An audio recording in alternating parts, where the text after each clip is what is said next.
दोस्तों, भारतीय जनता पार्टी पिछले 10 साल से जिस तरीके से देश में शासन करती रही है, वही खेल एक बार फिर से खेला है।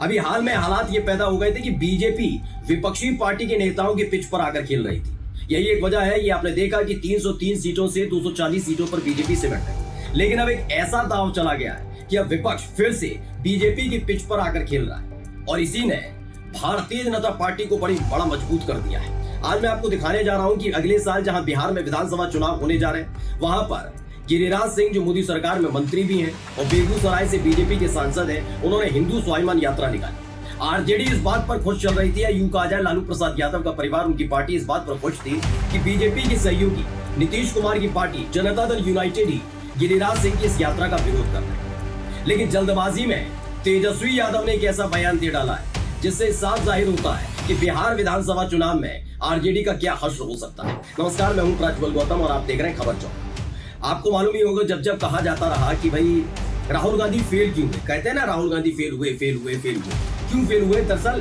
कांग्रेस अपनी पिच पर नहीं खेल पाई।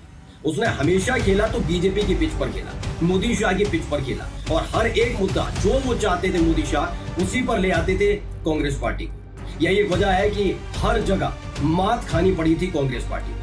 लेकिन हाल ही के लोकसभा चुनाव में देखने को मिला कि भारतीय जनता पार्टी विपक्ष के पिच पर आकर खेल रही, चाहे वो संविधान खत्म करने वाला मुद्दा हो, आरक्षण खत्म करने वाला मुद्दा हो, जातीय जनगणना का मुद्दा हो, इन तमाम मुद्दों के पर कांग्रेस और समाजवादी पार्टी बीजेपी को ले गई। इसीलिए 303 सीटों से खिसककर 240 सीटों पर रह गए। लेकिन एक बार फिर से बीजेपी ने वही खेल खेला जिसमें वो महारत हासिल रखते हैं और माना जा रहा है बिहार विधानसभा चुनाव में और खासकर झारखंड की विधानसभा चुनाव में इसका असर देखने को मिलेगा।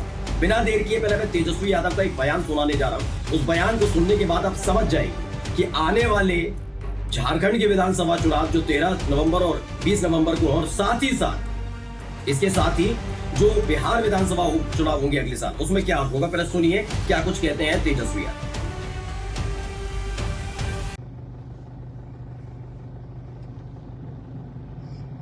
सभी हमारे फेसबुक के साथी फ्रेंड्स, आप सबका मैं स्वागत करता हूं। आप सब लोगों को धन्यवाद देता हूं कि आप लोग मेरे इस फेसबुक लाइव से आप सभी हमारे साथी जो है जुड़े हुए हैं। आप सब लोगों को पता है कि झारखंड में चुनाव की घोषणा हुई है और इस वजह से हम लोग जो है अभी झारखंड में हैं। लेकिन इस बीच आप सब लोगों के बीच मैं एक महत्वपूर्ण मुद्दा लेकर के आया हूं। इस महत्वपूर्ण मुद्दे में आप सब लोगों ने देखा होगा कि जिस प्रकार से बिहार में माननीय मुख्यमंत्री नीतीश कुमार जी मुख्यमंत्री हैं और एनडीए की सरकार है, जिस प्रकार से गिरिराज सिंह द्वारा जो यात्रा जो चलाई जा रही है, या भाजपा के अररिया के सांसद ने जो बेहुदा बेतुका नफरत वाली भाषा का इस्तेमाल करते हुए दो समुदायों के बीच दंगा कराने का एक प्रयास और एक साजिश जो है, षड्यंत्र जो है वो चल रहा है। और आप सब लोगों को हम इतना बता देना चाहते हैं कि बिहार सरकार ने, अद्भुत है नीतीश कुमार जी कि गांधी की बात करते हैं और गॉडसे के वंशजों को बढ़ाने का काम कर रहे हैं बिहार की धरती पर। जो कुर्बानी देना पड़ा हो हम लोगों ने दिया है, मजबूती के साथ हम लोगों ने सांप्रदायिक शक्तियों से, सामंतवादियों से हम लोगों ने लड़ाई लड़ी है और आगे भी हम लोग जो है लड़ाई लड़ेंगे। लेकिन नीतीश कुमार जी आज बहुत खुश हैं, जो आरएसएस जो है उन लोगों को बढ़ा रहे हैं, उन लोगों को फला फुला रहे हैं। आप देखिएगा जिस तरीके से भाषा और जो इस प्रकार से सीमांचल के इलाकों में जाकर के एक प्रयास किया जा रहा है दंगा भड़काने की केंद्र मंत्री द्वारा। सीमांचल का इलाका पिछड़ापन है, वहां पर गरीब है, वहां पर दलित अल्पसंख्यक भाई, पिछड़े अति पिछड़ों की आबादी है। वैसे तो उन्होंने तकरीबन 3 मिनट तक बातें बताई हैं। क्या कुछ कहा है, गाड़ी में बैठकर ये बयान दे रहे थे, क्या दे रहे थे, इन्होंने खुद अपने ट्विटर हैंडल पर ट्वीट भी किया। क्या लिखा? आज भाजपा के एक सांसद ने बिहार में माहौल बिगाड़ने के लिए भड़काऊ बयान दिया और आज ही उस सांसद को नीतीश कुमार जी ने अतिरिक्त सुरक्षा मुहैया करा। इस देश की मिट्टी में सबकी महक और आजादी में सबका योगदान है। मैं हर एक व्यक्ति को भरोसा दिलाता हूं कि जब तक मेरी सांस है मैं बिहार को सांप्रदायिकता की आग में झोंकने वाले हर एक व्यक्ति के सामने डटकर खड़ा रहूं। अच्छा है, लेकिन आगे जो उन्होंने बोल दिया वही बीजेपी की लाइन है क्या, और मुसलमानों की तरफ बुरी तरह नजर से देखने वालों की ईंट से ईंट बजा देंगे। बस ये एक लाइन जो है वही राजनीति का मास्टर स्ट्रोक बीजेपी के लिए तय होने वाला है। बीजेपी का क्या है फंडा, आप समझिएगा। जब भी कहीं हिंदू मुसलमान होने लगता है तो वो अपने आप को बहुसंख्यक यानी हिंदुओं के साथ खड़ा दिखाती है, और जब जब विपक्ष ने खास तौर पर खुलकर सब धर्मों की बात न करके सिर्फ मुसलमानों का पक्ष लिया, तब तक उनका बेड़ा गर्क हुआ। कोई सा भी चुनाव उठाकर देख लीजिए। इस बार की बात थी, आपने देखा होगा कि उत्तर प्रदेश में समाजवादी पार्टी ने 37 सीटें ऐसी ही नहीं जीती। इस बार हिंदू मुसलमान कम किया, अखिलेश यादव ने मुसलमानों के मुद्दे कम उठाए, बल्कि पीडीए का जिक्र करके एक सीधा संदेश दिया था, और इसका असर भी पड़ा। खास तौर पर उत्तर प्रदेश में कई सीटें ऐसी हैं जिस पर जीत इसी आधार पर हुई।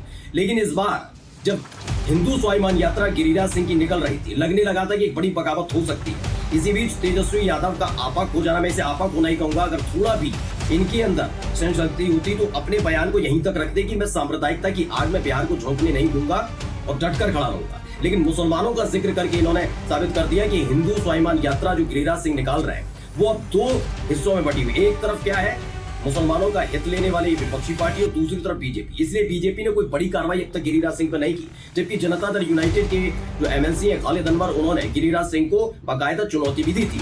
उसके बावजूद भी उन्होंने अपनी यात्रा को नहीं रोका। यानी भारतीय जनता पार्टी पर्दे के पीछे रहकर गिरिराज सिंह की हिंदू स्वाभिमान यात्रा का सपोर्ट कर रही है। वो जानती है कि जो हर्ष इस बार लोकसभा चुनाव में हुआ, हिंदू एकजुट नहीं हो पाया राम मंदिर के नाम पर भी, उनको इस तरीके से एकजुट किया जा सकता है, और उसका असर भी देखने को मिला।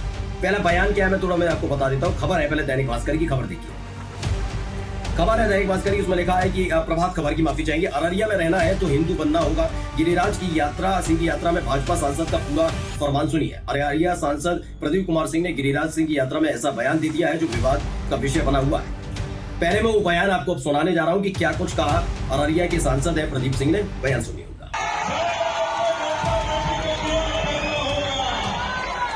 जब बेटा बेटी का ब्याह करना होगा तब जात खोज लीजिएगा, परिवार खोज लीजिएगा, नस्ल खोज लीजिएगा, हड्डी खोज लीजिएगा, खानदान खोज लीजिएगा। जब बेटा बेटी का संबंध करना आज कौन करेगा देश तो सुन रहे हैं अपना, देखिए अब यही से सारा खेल है। क्या है, ये बीजेपी के सांसद है अररिया से प्रदीप सिंह। जब गिरिराज सिंह की हिंदू स्वाभिमान यात्रा यहाँ पर पहुंची तो इन्होंने जानबूझकर ये बयान दिया। इसे समझिए जानबूझकर बयान क्यों दिया गया। मैं बार बार आपको समझा रहा हूँ कि लोकसभा चुनाव से मैं जिस तरह की सीटें कम हुई, मैं हार तो नहीं कहूंगा, लेकिन हाँ फिर भी सीटें कम हुई। आप खुद सोचिए 240 सीटों पर आ जाना, 63 सीटें कम हो जाना अपने आप में बीजेपी के लिए एक झटका है, क्योंकि अभी उत्तर प्रदेश में कोई उपचुनाव के अलावा चुनाव नहीं है। ऐसे में बिहार के जरिए बड़ी ताकत के तौर पर उभर कर आने के लिए तैयार बैठी है, ये दिखाने के लिए कि 2024 में 240 सीटें देश की जनता ने जरूर दी, लेकिन अलग अलग राज्यों में सरकार बनाना मुश्किल नहीं है बीजेपी के लिए, चाहे वो हरियाणा वाला हो, महाराष्ट्र हो, झारखंड हो, और अगले साल बिहार में होने वाले विधानसभा चुनाव हो। इसीलिए हिंदू स्वाभिमान यात्रा के नाम पर जब जेडीयू ने आंखें तरी तो बीजेपी की तरफ से कोई एक्शन नहीं लिया गया, बल्कि उल्टा क्या किया गया, हिंदू स्वाभिमान यात्रा को से थोड़ा दूर रहकर लगातार गिरिराज सिंह को बाहर से सपोर्ट किया जा रहा है। क्योंकि ये बीजेपी अच्छे से जानती है कि जब जब हिंदू मुस्लिम वाला कोई जिक्र होगा तो विपक्षी पार्टी अपना आपा जरूर खोएगी, और तेजस्वी यादव ने वही कर दिया।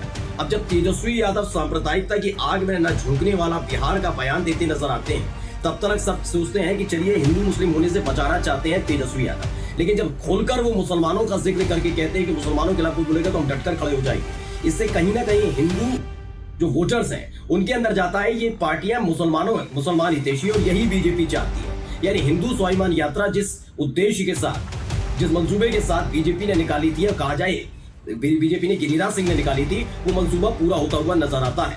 क्योंकि अभी तक कांग्रेस का कोई वजूद बिहार के अंदर नहीं है, आरजेडी उनके लिए सबसे बड़ी चुनौती है, और आरजेडी की तरफ से ये बयान आ जाना कि मुसलमानों के लिए वो डटकर खड़े हैं, अपने आप में बताता है कि बिहार के अंदर हिंदू एकजुटता गिरिराज सिंह की यात्रा के साथ और होगी। आने वाले दिनों में आप आकर देख लीजिएगा, जहां जहां हिंदू स्वाभिमान यात्रा जाएगी वहां और भारी तादाद में लोग जुटते हुए नजर आएंगे। प्रभात खबर पर दोबारा आते हैं और क्या लिखा है इन्होंने, पढ़कर पहले बता देते हैं। इन्होंने लिखा कि अररिया के भाजपा सांसद प्रदीप कुमार सिंह का एक वीडियो सोशल मीडिया पर वायरल हो रहा है। भाजपा के फायर ब्रांड नेता सह केंद्रीय मंत्री गिरिराज सिंह की हिंदू स्वाभिमान यात्रा का ये वीडियो है, जिसमें भाजपा सांसद प्रदीप कुमार सिंह कार्यक्रम में शामिल लोगों को संबोधित कर रहे हैं। इस दौरान प्रदीप सिंह ने हुंकार भरी और कई ऐसी बातें बोल गए जिससे सांसद विवाद में घिर गए। सांसद प्रदीप सिंह ने अपने संबोधन में यह तक कह दिया कि लोगों को कहते हैं कि अगर अररिया में रहना है तो हिंदू बनना होगा। ये मैं फिर बता रहा हूं, ये बयान यूं ही नहीं दिया गया है। इस बयान के पीछे की पूरी कहानी यही थी कि कैसे भी आकर विपक्ष एक बार फिर से बीजेपी के पिच पर खेले और बीजेपी उसमें कामयाब होती नजर आई। तेजस्वी यादव ने अपना संयम न खोया होता तो यकीन मानकर चलिए इस तरह के हालात पैदा ना होते। कहीं ना कहीं अब हिंदुओं के मन में जा सकता है कि आरजेडी मुस्लिम हितैषी पार्टी है और जिसका सीधा फायदा बिहार विधानसभा चुनाव में व हाल ही में झारखंड विधानसभा चुनाव में बीजेपी को हो सकता है। नमस्कार।